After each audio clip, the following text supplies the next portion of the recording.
Disiarkan langsung dari studio promosi kesehatan RSUD Pamengpeuk Provinsi Jawa Barat. Talkshow kesehatan untuk kita semua. Halo, selamat siang wargi dimanapun kamu berada, baik yang menyaksikan secara langsung melalui live Instagram RSUD Pamengpeuk Garut ataupun melalui siaran ulang pada akun YouTube RSUD Pamengpeuk.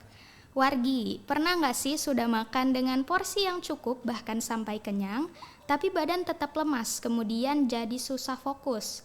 Jangan-jangan makanan yang kita konsumsi ini cuma bikin kenyang tanpa gizi seimbang. Padahal tubuh kita sangat butuh nutrisi, bukan sekedar isi. Siang ini akan kita bahas dalam talk show episode 5 dengan judul Sehat Dimulai Dari Isi Piringku, yang juga menjadi slogan peringatan Hari Gizi Nasional tahun 2026 dengan tema Penuhi Gizi Seimbang dari Pangan Lokal. Bersama dengan narasumber kita, Bapak Kukuh Eka Kusuma, Sarjana Gizi Dietitian. Assalamualaikum Pak Kukuh. Waalaikumsalam. Selamat siang. Ya, siang. Apa kabar Bapak hari ini? Alhamdulillah, Baik, Alhamdulillah. Semoga wargi yang ada di rumah juga selalu ada dalam keadaan sehat, dan yang sedang sakit semoga segera diberikan kesembuhan. Pak Kuku, terima kasih sudah berkenan hadir dalam talk show kali ini. Untuk itu, bagi wargi yang ingin bertanya kepada dietitian kita, bisa ditulis melalui kolom komentar pada live Instagram RSUD Pamengpeuk Garut. Baik Bapak, sebelumnya kita pengen tahu dulu nih, apa sih makna dari penuhi gizi seimbang dari pangan lokal sebagai tema peringatan Hari Gizi Nasional tahun ini? Oke, jadi sebenarnya bisa kita maknai bahwa pemenuhan gizi seimbang itu tidak harus dari makanan impor, makanan asing, tapi bisa dari makanan yang ada di sekitar kita aja. Contohnya misalkan ubi-ubian, ikan segar, itu kita bisa dapatkan dari lingkungan sekitar kita. Dan itu juga selain mudah didapat, gizinya nggak kalah dan bisa membantu perekonomian di masyarakat sekitar kita juga, gitu. Oke, jadi ada makanan pengganti selain dari yang biasa kita makan ya Pak ya? Nggak harus pengganti ya, mungkin lebih ke sesuatu yang memang kita tadinya jarang melihat itu sebagai sesuatu yang bergizi. Contohnya gini deh, kita kan manusia dari zaman sekarang nih, terbiasa banget makan sama yang namanya beras atau nasi. Sementara nenek moyang kita zaman dulu tuh sebenarnya makannya macam-macam, ada ubi, ada talas, sukun, jagung gitu. Nah, kita sekarang lebih fokusnya ke satu makanan aja nih, padahal makanan yang lain juga tidak kalah bergizi gitu. Oke. Jadi hanya kembali ke zaman dulu lah, bukan zaman dulu juga, kembali ke kebiasaan yang dulu sudah baik, cuma sekarang kita tinggalkan karena paparan modern. Untuk makna gizi seimbang tadi tuh gimana sih Pak? Apa yang dimaksud dengan gizi seimbang sesuai tagline dari Hari Gizi ini? Terus seberapa penting bagi kita nih? Oke, baik. Jadi gizi seimbang secara sederhana dapat dimaknai sebagai menu atau komposisi makanan yang mengandung seluruh zat gizi yang sesuai dengan kebutuhan kita, baik dari segi jumlah maupun jenisnya. Jadi nggak cuman komplit, banyak, macam-macam, tapi juga harus sesuai dengan kebutuhan. Nah, kenapa sesuai kebutuhan ini penting? Karena kalau misalkan kita makan lebih atau kurang dari kebutuhan itu bisa menimbulkan masalah kesehatan. Contohnya, kita terlalu berlebihan nih konsumsi natrium, makan makanan dengan pengawet, makanan banyak garam, itu selama periode waktu yang lama bisa memicu infeksi. Atau kalau kita makan biasanya makannya digoreng, minyak, waktu yang lama itu bisa jadi dislipidemia, bisa kolesterol tinggi seperti itu. Jadi harus balance. Sebaliknya kalau kekurangan, contohnya kita kurang makan buah nih, kurang makan jeruk, kurang vitamin C, bisa scurvy, bisa sariawan. Itu contohnya seperti itu. Makanya harus sesuai kebutuhan. Oke, sesuai kebutuhan masing-masing orang ya Pak ya. Nah, untuk kebutuhannya sendiri, zat gizi ataupun porsinya setiap orang itu berbeda-beda ya Pak ya. Nah, itu apa aja sih yang membedakan antara orang yang satu dengan orang yang lainnya, dan apa saja zat gizi yang dibutuhkan di dalam tubuh kita nih? Oke, jadi memang betul ya, untuk masing-masing individu atau masing-masing orang itu berbeda-beda. Itu bisa dibedakan dari jenis kelamin, antara laki-laki dan perempuan kebutuhannya berbeda. Kemudian berdasarkan usia, anak kecil, remaja, dewasa, lansia itu juga beda-beda. Kemudian aktivitas. orang yang biasa bekerja fisik dibandingkan dengan orang yang bekerja di kantor, itu beda kebutuhannya. Antara orang yang sedentary lifestyle dibandingkan dengan atlet, beda juga kebutuhannya. Nah, kalau untuk zat-zat apa aja yang dibutuhkan, itu banyak ya. Tapi kita kenal dua, makro dan mikronutrien. Untuk makronutrien itu ada karbohidrat, protein, dan lemak. Sementara mikronutriennya lebih mudah dikenal dalam sebutan mineral dan vitamin. Dan itu banyak macamnya. Mineral itu ada zat besi, kalsium, magnesium, kalium. Dan untuk vitamin ada A, B, C, D, E, K, dan banyak zat-zat lainnya. Itu mikronutrien. Gitu. Untuk tadi makronya itu kan ada dimension beberapa ya Pak, ada karbohidrat, kemudian protein gitu. Seberapa banyak sih idealnya kita makan dalam sehari, jumlahnya segimana nih Pak biar kita gampang nakarnya gitu, sekali makan tuh seberapa banyak? Oke, kalau untuk exactly berapa gram atau berapa banyak itu kan tergantung orangnya ya, beda-beda kan. Ya harusnya lebih konsultasi lebih jauh ke ahli gizi. Tapi kalau proporsi itu bisa kita biasa ambil tuh kalau untuk karbohidrat di 45 sampai 55%. Lemak antara 20 sampai persen, protein 10 sampai 15%. Itu tergantung kondisi orang beda-beda, tapi secara umum biasanya range-nya di segitu. Presentasinya segitu. Tapi kalau untuk gram kayaknya agak susah deh karena tergantung orangnya beda-beda gitu. Kalau disederhanakan Pak, kita juga kenal dengan slogan isi piringku nih Pak, ada pembagian karbo, kemudian protein dan buah-buahan, sayur itu kalau dibagi dalam satu piring seperberapa bagian tuh Pak masing-masing komponen? Jadi memang benar ya untuk memudahkan karena tadi kan kalau kita bicara persentase atau gram itu masyarakat awam akan sulit untuk mengaplikasikannya sehingga pemerintah membuat apa ya gambaran mudah itu dengan piring tuh. Nah, isi piring itu bayangkan kita punya sebuah piring bulat gitu, kita bagi dua. Nah, separuh bagiannya itu isinya adalah sayur dan buah, di mana telurnya 2/3 dan buahnya 1/3 dari separuh bagian tadi. Sementara separuh sisanya itu kita isi dengan karbohidrat dan sumber protein. 2/3-nya kita isi sumber karbohidrat, nasi, jagung, mie, atau ubi-ubian. Sementara 1/3 sisanya dari separuh tadi itu diisi protein nabati dan hewani. Itu kira-kira balance saja lah, seimbang antara hewani dengan nabatinya aja. Kalau hewani aja boleh nggak Pak? Boleh, tapi resikonya nggak komplit. Jadi lebih baik kita lengkapin saja. Toh protein nabati lebih murah juga kan. Jadi jangan pilih-pilih salah satu, lebih baik semuanya ada. Tuh. Jadi satu piring bulat bagi dua, separuh diisi sayur dan buah, di mana sayurnya 2/3, buahnya 1/3, kemudian separuh sisanya sumber karbohidrat 2/3-nya dan 1/3-nya adalah protein atau lauk nabati dan hewani. Jelas ya? Oke, jelas Pak. Harus komplit ya, sesuai dengan porsinya Komplit. masing-masing.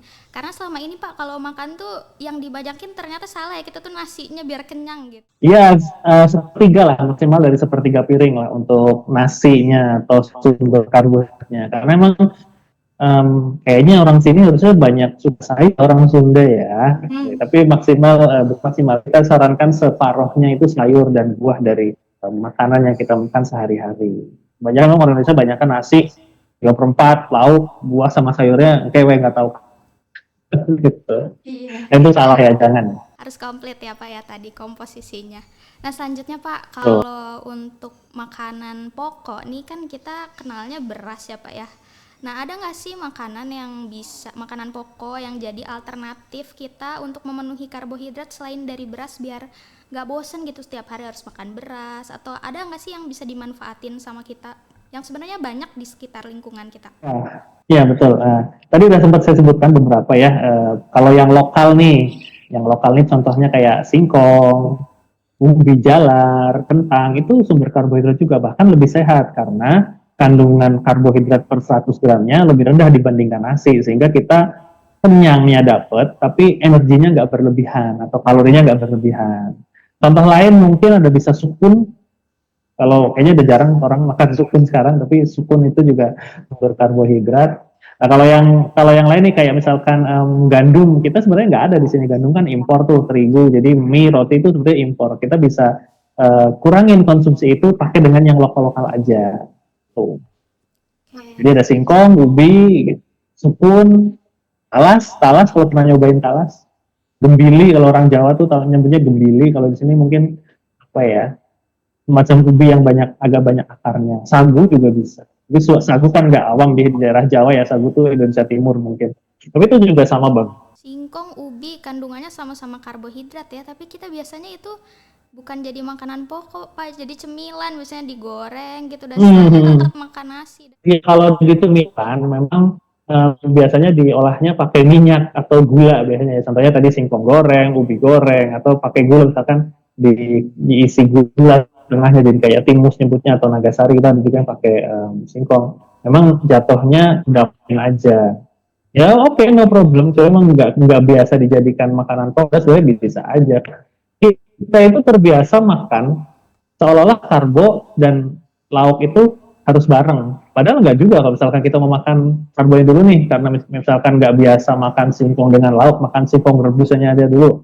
Terus baru makan lauknya sama sayur itu sebenarnya nggak apa-apa, nggak harus satu meal itu kita biasa dalam satu sendok ada nasinya, ada lauknya, ada sayur itu kan kebiasaan orang Indonesia, tapi sebenarnya nggak harus begitu juga, makanya terpisah-pisah juga nggak masalah, yang penting dalam satu meal atau kegiatan makan itu ada item-item tadi itu, ada karbonya, ada sayurnya, ada buahnya, ada lauknya. Jadi kalau misalkan kita nih mau coba nih makan utama atau makan besar, tapi nasinya nggak kita pakai, ganti pakai kentang atau ganti pakai singkong yang kita belum terbiasa, bisa kita makan aja singkongnya dulu atau kentangnya dulu terpisah, mungkin malah bisa lebih diterima karena kan kayaknya orang Sunda juga suka rarawunan gitu nya, itu kan ada singkong rebus langsung dimakan aja, biasanya nggak pakai kondimen apapun kan bisa. Nah habis makan itu baru makan lauknya sayurnya dipisah, itu nggak masalah sebenarnya. Jadi memang ini masalah kebiasaan aja sih. Kayak kita makan hamburger deh. Makan hamburger kan satu gigit ada dagingnya, ada sayurnya, ada rotinya gitu kan. Nah orang Indonesia tuh begitu, satu gigit satu suap itu komplit. Padahal sebenarnya kalau misalkan kita pisah-pisah makan rotinya dulu, makan sayurnya dulu, makan habis itu makan dagingnya itu sama aja, nggak masalah gitu. Nah kalau misalkan kita mau coba makan singkong tadi akan lebih mudah diterima ketika kita pisah-pisah seperti tadi. Kalau misalkan kayak biasa gitu loh. Oke, Pak. Terkait makanan nih, kan sekarang nih banyak paparan informasi, terus juga kita banyak dapat makanan viral yang ada dan kemudian jadi bahan coba-coba buat kita, pengen nyobain deh. Yang diperbolehkan itu seberapa banyak? Ya gimana ya? Karena kalau misalkan kita bicara makanan yang ngetren, kadang kita sebagai konsumen juga nggak benar-benar tahu isinya apa, berapa banyak dia pakai garam, berapa banyak dia pakai gula, pengawet, pemanis buatan, dan kita itu sebenarnya sangat berisiko kalau makan itu terlalu sering atau menjadikan itu suatu kebiasaan sehari-hari. Saya nggak bilang nggak boleh, boleh aja. Misalkan mau nyoba sekali, 2 kali dalam sebulan gitu, makanan-makanan yang kita nggak tahu sama sekali komposisinya, ya boleh-boleh aja. Cuma resiko tanggung sendiri ya. Kalau saya tetap menyarankan kita makan yang kita tahu apa isinya, apa bahannya, gimana cara memasaknya. Contohnya gini deh, let's say minuman boba gitu kan, minuman boba. Kita beli minuman boba 1 cup yang berapa ratus mili itu. Kita nggak tahu berapa banyak gulanya, kita pokoknya tahunya dia manis aja. Kita nggak tahu si boba itu pakai pengawet atau enggak, terus kita konsumsi itu rutin. Wah itu nggak tahu deh efeknya ke badan kayak apa.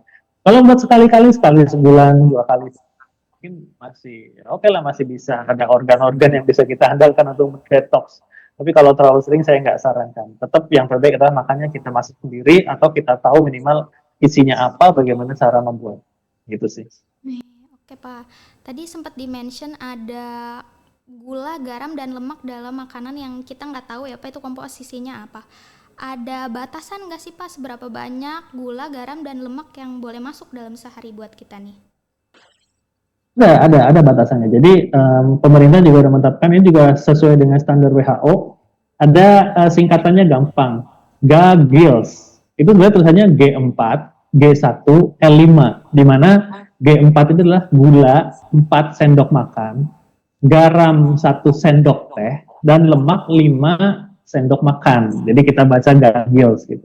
Penjelasan lebih lanjutnya, kalau gula 4 sendok makan itu kurang lebih 50 gram. Itu batas maksimal yang disarankan oleh WHO untuk konsumsi amannya. Sementara kalau garam itu 1 sendok teh, kurang lebih 5 gram garam setara dengan 2 gram natrium. Jadi kan garam dapur itu natrium klorida ya. Itu bukan garam semua isinya, tapi yang kita concern justru natriumnya, yaitu di limit di 2 gram. Nah, 2 gram natrium itu setara dengan 5 gram garam dapur. Nah, untuk minyak, 5 sendok makan itu kurang lebih sekitar 75 mililiter. Nah, 3 item tadi itu, gula, garam, sama minyak itu adalah yang kita tambahkan. Jadi kalau misalkan kita makan gini, gula itu kan karbohidrat ya. Nah, kalau kita makan nasi ada karbonnya, itu dihitung nggak ke dalam 50 gram tadi? Enggak, beda. Jadi ini adalah yang ditambahkan dalam makanan bentuk alaminya. Gula pasir, garam dapur, minyak goreng. Bukan kandungan minyak minyak itu kan lemak ya, kandungan lemak dalam alpukat, terus kita hitung masuk ke batasan 75 mili per hari itu beda. Ini benar-benar Gagils itu adalah yang ditambahkan atau added. Yang ditambahkan termasuk pada saat proses masak itu juga. Hmm.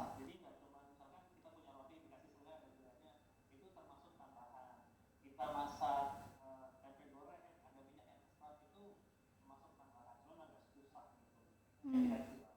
Kayak yang nggak kita sadarin juga, berarti setiap kita makan yang ada kecapnya, ada sausnya juga itu mengandung gula, garam, dan lemak ya Pak ya. Padahal kita biasanya ngitungnya Betul. kalau gula biasanya minumannya cuma dari kemasannya aja gitu. Padahal selain itu juga kita udah makan gula, garam, dan lemak gitu. Harus hati-hati. Betul sekali. Makanya kita harus selalu baca label di kemasan makanan, karena di situ biasanya ada tulisan persaji, terus kandungannya berapa gram gula, berapa gram lemak, berapa gram natrium biasanya ada. Nah, kita harus concern ke situ juga. Makanya kurang-kurangin nih, balik ke pertanyaan sebelumnya, kurang-kurangin makan makanan yang kita nggak tahu isinya apa. Kita lebih baik pilih makanan yang labelnya jelas, yang kita tahu proses masaknya, yang kita tahu isinya apa, supaya kita bisa ngejaga nih batasan tadi, Gagils tadi, G4, G1, L5 tadi bisa terjaga. Nah, kalau kita nggak tahu isinya apa nih, kita pesen aja, ternyata isinya banyak banget pakai natrium, waduh kan kacau gitu. Harus lebih teliti ya Pak, agar konsumsi gula, garam, lemak, dan yang lainnya juga terukur setiap harinya. Oke, jadi clean eating itu, kalau yang saya tahu itu sebenarnya adalah konsep makanan mendekati bentuk aslinya. Jadi misalkan gini, kita punya buah, ya dimakan buah apa adanya tanpa perlu di jus dulu gitu. Atau nasi, beras, ya kita masak aja sih, nasi itu dikukus biasa aja, nggak usah dibikin. Let's say kalau daging itu kan daging ayam kan sekarang banyak pangan olahan UPF, ultra processed food kan sering dengar pasti kan, sosis-sosisan apa. Nah, kita hindari seperti itu, tapi balik ke makanan-makanan alami yang kita masak seminimal mungkin proses masaknya supaya tidak merusak zat gizinya. Nah, kalau misalnya clean eating jadi diartikan tidak makan karbo, itu jelas salah. Karena biar gimana, tubuh kita itu tadi di awal udah sebutin bahwa komposisi makan yang idealnya itu adalah 45-55% karbohidrat, sumber karbohidrat. Nah, kalau kita nggak makan karbonnya, sumber energinya dari mana? Ngambil dari lemak, dari protein. Itu bukan sumber yang tepat, karena kalau pakai lemak, kalau pakai protein itu fungsinya bukan untuk sumber energi utama adalah karbohidrat gitu. Tidak boleh ada bagian makanan yang di skip gitu ya Pak, karena banyak juga tuh tips diet yang ada di sosial media tuh menghilangkan salah satu atau beberapa jenis makanan gitu Pak. Nah, ini kurang tepat. Tetap harus kita makan makanan yang seimbang. Yang seimbang tuh yang paling bener lah. Mungkin kondisi-kondisi orang tertentu beda, yang misalkan dia ada diabetes, dia ada kolesterol atau kadar lemak LDL-nya tinggi, memang harus mengurangi konsumsi makanan tertentu. Orang diabetes ya jangan makan gula, tapi bukan berarti dia harus cut off semua gula, tetap harus makan karbo biar gimana pun. Tinggal polanya aja dirubah. Ini kalau ada diet yang bilang, saya ada diet tuh DBM, kalau pernah tahu. DBM itu dia benar-benar cuma makan protein, makan buah, cut off karbohidrat, itu nggak balance sama sekali. Memang ada yang bisa hidup dengan pola diet seperti itu, tapi kondisi badannya seperti apa setelah sekian tahun menggunakan diet seperti itu, kita nggak bisa bilang bahwa itu akan baik-baik aja. Kemungkinan justru akan tidak baik-baik saja. Yang paling baik tetap adalah diet seimbang sesuai kebutuhan dan kondisi tubuh. Sesuai dengan kondisi tubuh dan harus seimbang tadi asupannya juga. Nah, Betul. terkait cara olah makanan, Pak, karena kan ada beberapa makanan yang kita tahu itu bisa rusak gizinya atau nilainya berkurang karena proses masak yang kurang tepat nih. Biasanya kita senengnya makan yang goreng-goreng gitu, Pak. Nah, makanan apa aja sih yang biasanya kurang tepat diolahnya dan itu menjadi kebiasaan kita gitu, Pak, yang harus diluruskan? Oke, jadi kalau cara olah kita lihat dari cara masak paling gampang. Cara masak yang bagus itu adalah sama direbus, dipanggang, bukan dibakar ya, dipanggang pakai oven yang tidak pakai api langsung dan ditumis. Rebus, kukus, panggang, tumis itu yang paling bagus karena dia tidak ada butuh minyak banyak ya, minyaknya dikit aja, cukup tumis kan minyaknya dikit aja, banyak kan pakai air, kukus rebus pakai air, panggang juga cuma pakai minyak sedikit sehingga tidak ada tambahan minyak yang berlebihan. Kemudian proses tadi itu tidak banyak merusak zat gizi di dalam makanan dibandingkan dengan deep fry, dibandingkan dengan dibakar di atas api, diareng gitu, itu lebih sehat kukus, rebus, panggang, dan tumis. Nah, kalau untuk bahan yang biasanya salah cara mengolah, itu biasanya ikan, protein, banyak kan di deep fry, kan. Tapi sebenarnya itu lebih bagusnya dipepes, dikukus itu lebih bagus daripada digoreng. Itu proteinnya terjaga, tidak ada tambahan minyak berlebih, sehingga lebih sehat. Nah, untuk sayur juga kadang banyak nih yang salah masaknya. Sayur sebenarnya tidak perlu dimasak terlalu lama, sebentar aja, yang penting sudah empuk, sudah enggak apa ya, sudah ada lemes lah istilahnya, lemes, serat-seratnya udah mulai melemas, itu udah bisa langsung dikonsumsi. Justru kalau dimasak terlalu lama, zat-zat vitaminnya, mineralnya itu hilang, rusak, dan itu justru malah tidak memberikan manfaat apapun ke badan. Kayak buah juga nih, buah kan ada tuh yang modelnya tuh di smoothie, dihancurin, sebenarnya itu kurang bagus. Lebih baik buah itu dimakan raw atau fresh, nggak perlu, bukan tadi nggak boleh, boleh, cuman lebih bagus di fresh karena ketika dia fresh nggak diolah dulu, seratnya masih terjaga. Gitu. Itu sih paling contohnya. Apa lagi coba? Ada contoh lain nggak mungkin? Baik. Contoh lain, Pak. Nih masaknya sih di air fryer ya, Pak, tapi makannya nugget sama sosis gitu. Kita tahunya itu mengandung protein banyak Oh, tuh. Baik nggak sih, Pak? Karena judulnya protein gitu. oke oke.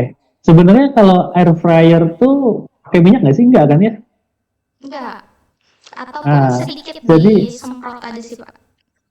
oke, jadi sebenarnya kalau dari yang tadi sebutin empat tadi, air fryer termasuk cara masak yang oke karena dia tidak menggunakan banyak tambahan minyak dan dia bisa menjaga zat gizi makanannya. Cuma pilihan makanannya kok nugget dan sosis. Kalau misalkan nuggetnya bikin sendiri, bisa kita bisa tahu bahwa komposisi tepung dengan proteinnya seberapa banyak nih kita bisa atur. Tapi kalau nugget di pasaran, mohon maaf, kandungan proteinnya biasanya rendah, justru lebih banyak kandungan karbohidratnya, banyak tepungnya daripada dagingnya. Dan ini kita sebaiknya tidak terlalu banyak mengkonsumsi seperti itu.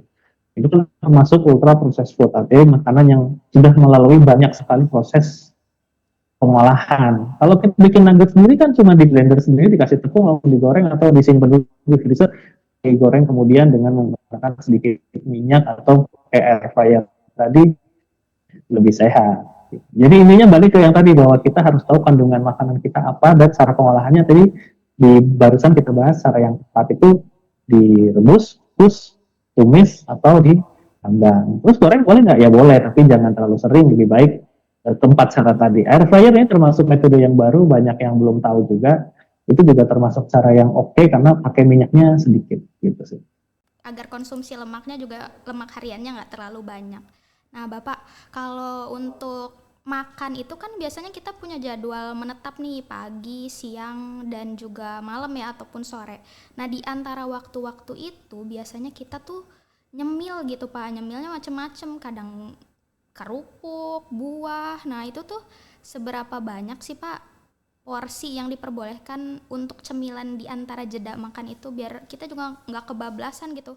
Agak sulit untuk kalau dibilang porsi dalam ukuran sesuatu yang kita misalkan makan buah tuh kalau cemilan berapa potong sih atau berapa mangkok sih, nah itu agak susah memang karena masing-masing cemilan itu punya kandungan yang berbeda-beda. For example, kita boleh nggak sih nyemil, let's say roti deh, misalkan atau cake, boleh nggak sih? Boleh nyemil cake, tapi berapa banyaknya itu tidak bisa diukur dengan berapa potong atau segede apa. Yang bisa mengukur untuk cemilan itu adalah kandungan kalorinya.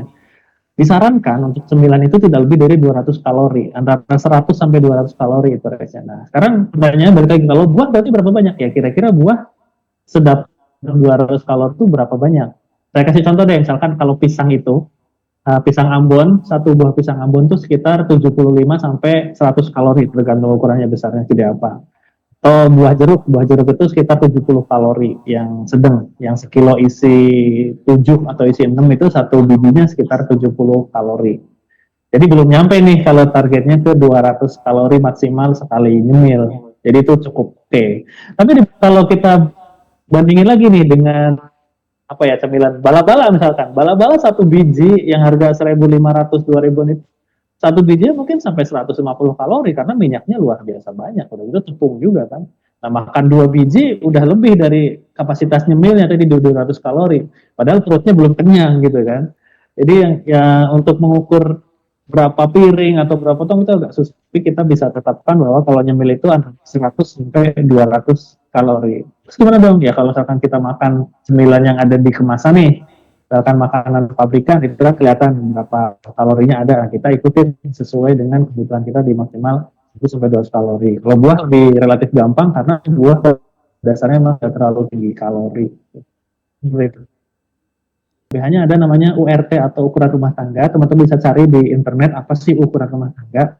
Jadi intinya adalah ukuran rumah tangga itu atau itu satuan yang mempermudah kita untuk mengukur porsi dari makanan. Misalkan ukuran sendok, ukuran gelas, ukuran potong gitu. Nah, kalau buah itu ada satuan penukarnya.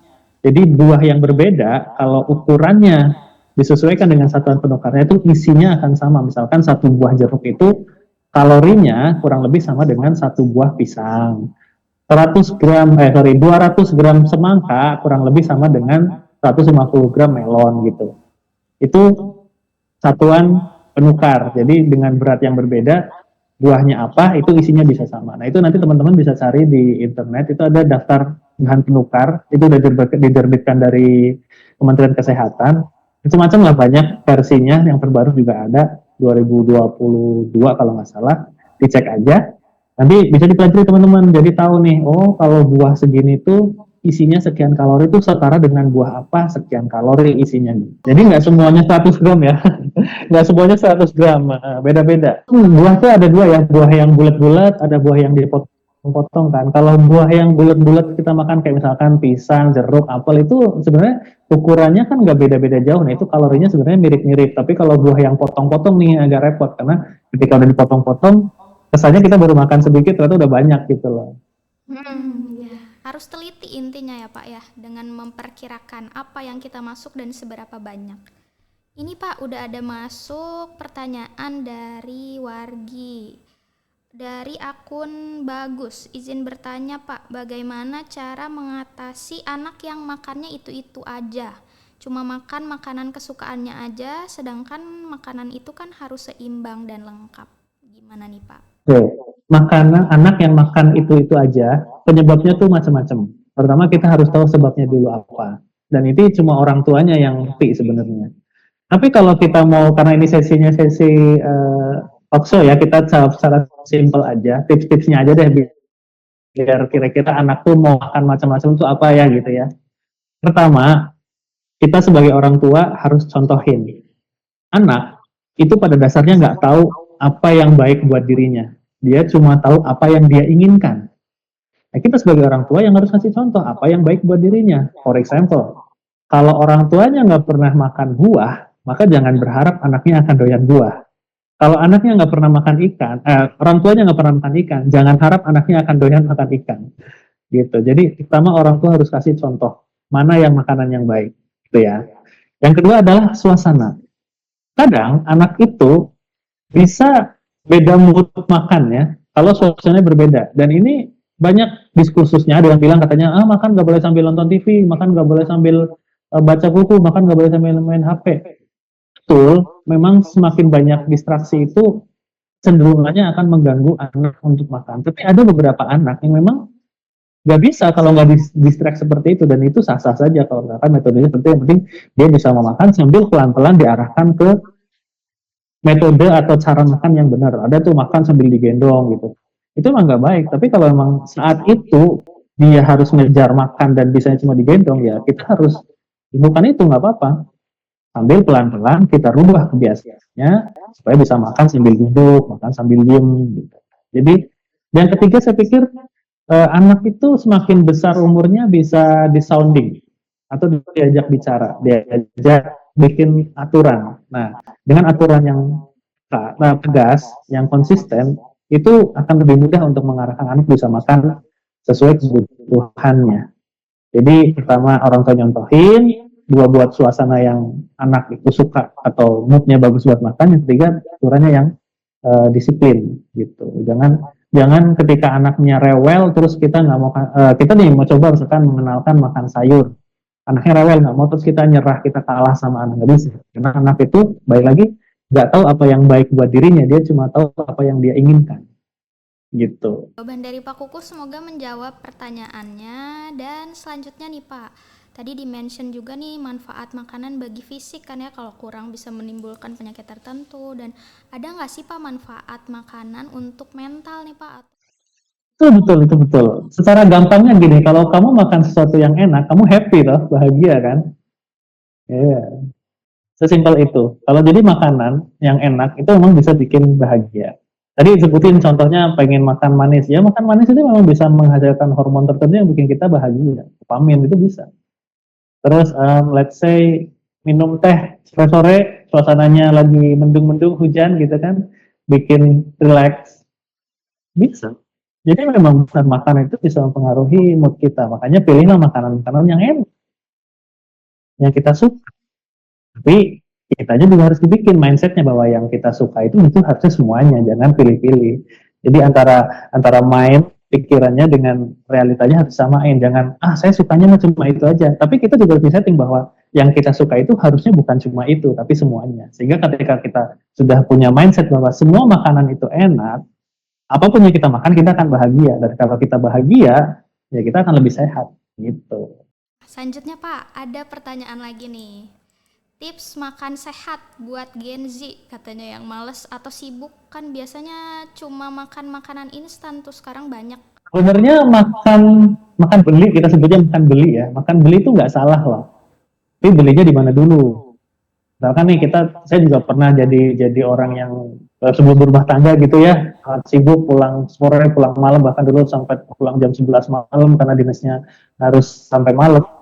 Aduh, mau makan apa ya? Kalau kita mampirnya ke fast food, udah pasti kacau. Tapi kalau kita mampirnya ke warteg, yang itu banyak pilihan menunya dan kita bisa memilih makanan yang sehat, sebenarnya nggak apa-apa, no problem kita beli. Yang penting kita tahu apa yang kita beli. Kita pilih makanan-makanan yang bervariasi, nggak cuma fast food. Itu kalau mau beli. Ya, jadi saya nggak ngelarang orang beli makan matang, beli makan yang udah dimasak di warung itu nggak apa-apa.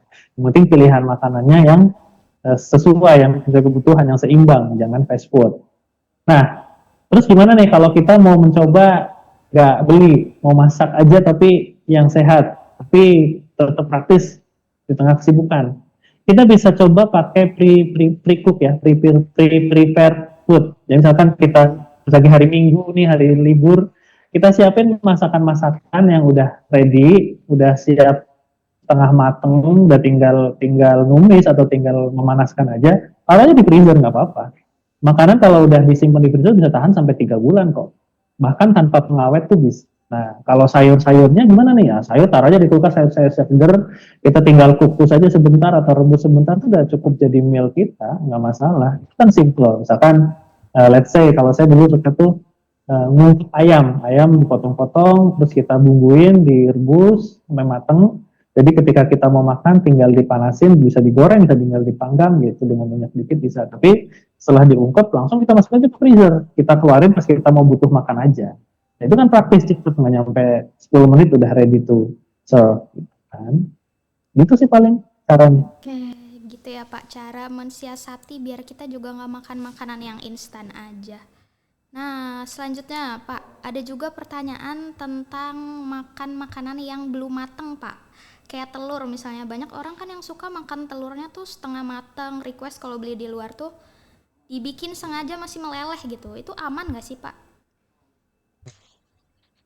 Kalau di Indonesia sebenarnya saya nggak bisa bilang 100% aman karena untuk standar keamanan pangan di Indonesia itu lumayan masih rendah ya. Di negara-negara luar negeri kayak Jepang itu biasa makan telur mentah karena emang di sana standar keamanan pangannya lebih ketat. Nah, sebenarnya apa sih pengaruhnya? Karena kalau mentah, risikonya itu ada salmonella kalau di telur. Dan termasuk bahan makanan lain pun kalau mentah itu risiko bakteri, risiko cemaran biologisnya itu banyak, makanya nggak disarankan. Tapi kalau misalkan kita pengen banget nih, ya sekali-kali boleh telur setengah matang. Cuman yang nggak boleh itu ya untuk bayi, terus ibu hamil, lansia, sama penyandang imunokompromis. Contohnya orang dengan HIV.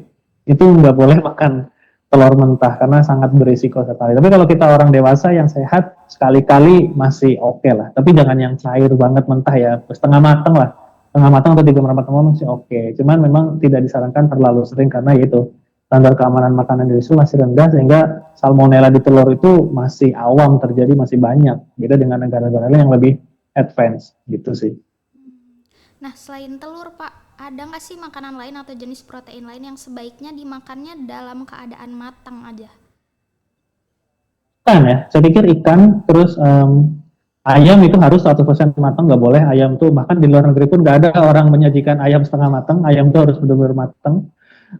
Daging, daging nih biasanya banyak nih yang suka medium rare atau rare gitu ya, itu sebenarnya nggak terlalu disarankan juga kalau terlalu sering, tapi daging secara umum lebih bersih daripada ayam ataupun ikan dalam keadaan mentahnya. Ya tentunya dengan preparasi yang benar ya. Kalau prepare-nya nggak benar, ya jelek. Misalkan daging nih, ini ada mesti tahu lah daging itu sebenarnya nggak perlu dicuci di air mengalir. Ketika habis dipotong, kalau dia benar bersih prepare-nya, dia nggak perlu dicuci langsung bisa dimasak. Justru kalau dicuci ke air, malah resikonya ada kontaminan dari air itu yang justru membuat dagingnya nggak layak buat dikonsumsi setengah mateng gitu. Tapi kalau ikan sama ayam memang bagusnya mateng, jangan setengah mateng. Nah, kan kita tahu ada sashimi, ada sushi gitu, kan memang grade-nya khusus tertentu. Dan di kita kalau awam tidak disarankan untuk makan ikan mentah. Gitu sih, protein ya. Amannya Jadi dalam kalau sayur keadaan ya matang ya? dicuci. Ya harusnya matang, matang sempurna. Oke. Untuk pengolahan Pak, tadi disinggung juga tuh kalau daging jangan di air mengalir. Tuh bersihinnya harusnya gimana Pak? Cara yang tepat. Oke, jadi daging kalau kalau bener motongnya benar-benar bersih, kita bukan bukan dari pasar ya, kita yang benar-benar dia habis press di sembelih itu nggak perlu dicuci. Kita cukup kalau misalkan ada darah yang tersisa, kita bisa lap aja pakai tisu yang bersih. Tapi kalau yang dari pasar itu nggak usah dicuci, langsung aja direbus. Sebelum dipakai langsung direbus aja, nanti air rebusannya dibuang, diganti, kita baru pakai untuk masak selanjutnya gitu. Menghilangkan kotorannya tadi langsung direbus ya. Nah, selanjutnya Hmm. Bapak, terakhir ini pertanyaan titipan. Kenapa kalau di rumah sakit katanya jarang menyajikan menu sayur kangkung, Pak? Biasanya jenis-jenis sayur yang lain. Kenapa? Ada apa dengan kangkung? Jadi gini, kebanyakan pasien di rumah sakit itu mengalami gangguan pencernaan dan gangguan selera makan. Kangkung itu enaknya dimasaknya apa coba kira-kira? Dimasak tumis pedas kan? Iya. Dan kalau dimasak yang lain itu kurang appetizing, kurang menarik. Sehingga mengolah kangkung untuk rumah sakit itu jadi kurang pas karena kurang versatil atau kurang fleksibel lah. Dia sebagai bahan cuma cocoknya di beberapa masakan.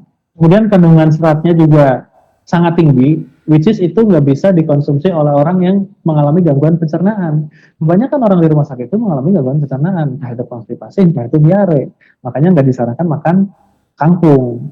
Terus sayur yang lain ada, ya sayur yang lain kita pilih yang seratnya tidak terlalu tinggi, yang ada cukup, dan juga bisa dimasak dengan bumbu yang lebih ringan, lebih mild, nggak harus bumbu yang kuat. Kayaknya kalau kangkung dimasak bumbu ringan di bening, kayaknya bening kangkung nggak ada deh, nggak enak kayaknya. Kangkung enaknya tumis yang pedes gitu kan, Iya. atau dica gitu kan. Itu alasan saya seperti itu sih. Tapi boleh nggak sebenarnya? Ya boleh-boleh aja. Misalkan ada pasien biasa nih, pasien let's say habis melahirkan, atau pasien yang habis operasi ringan, dia atau pasien kecelakaan gitu kan. Ini kan sebenarnya tidak ada gangguan pencernaan, ya boleh-boleh aja makan gitu. Mungkin beberapa rumah sakit ada yang kayak menu seperti itu. Itu nggak masalah. Tapi penjelasannya secara umum adalah karena kangkung itu seratnya lumayan tinggi dan dia tidak bisa dimasak dengan bumbu yang kurang atau ringan, kurang cocok lah, kurang enak kalau dimasak dengan bumbu yang ringan. Jadi harus bumbunya kuat dan itu tidak cocok untuk sebagian besar pasien rumah sakit yang kebanyakan mengalami gangguan pencernaan. Gitu. Jadi ada beberapa alasan nih wargi kenapa jarang disajikan menu kangkung di rumah sakit nih. Sebagai penutup Pak, ada pesan nggak sih yang ingin disampaikan untuk wargi rumah sakit Pamengpek ini? Oke, pesannya sederhana aja. Jadi kalau kita itu cenderung abai dengan apa yang masuk lewat mulut kita. Kadang tuh terlalu ngikutin ego nih. Saya lapar, saya capek, saya pengen makan enak. Which is itu beresiko untuk long term-nya atau jangka panjangnya.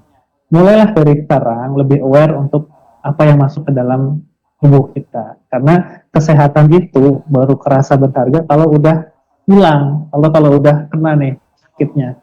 Dan makanan yang tidak dikonsumsi dengan benar sesuai kebutuhannya, ya, itu adalah gerbang ke penyakit-penyakit degeneratif kayak diabetes, hipertensi, serangan jantung. Itu awalnya dari makanan semua. Dan jangan lupa juga tetap harus aktivitas ya, olahraga itu juga perlu karena gizi seimbang tidak akan lengkap kalau tidak diimbangi dengan aktivitas yang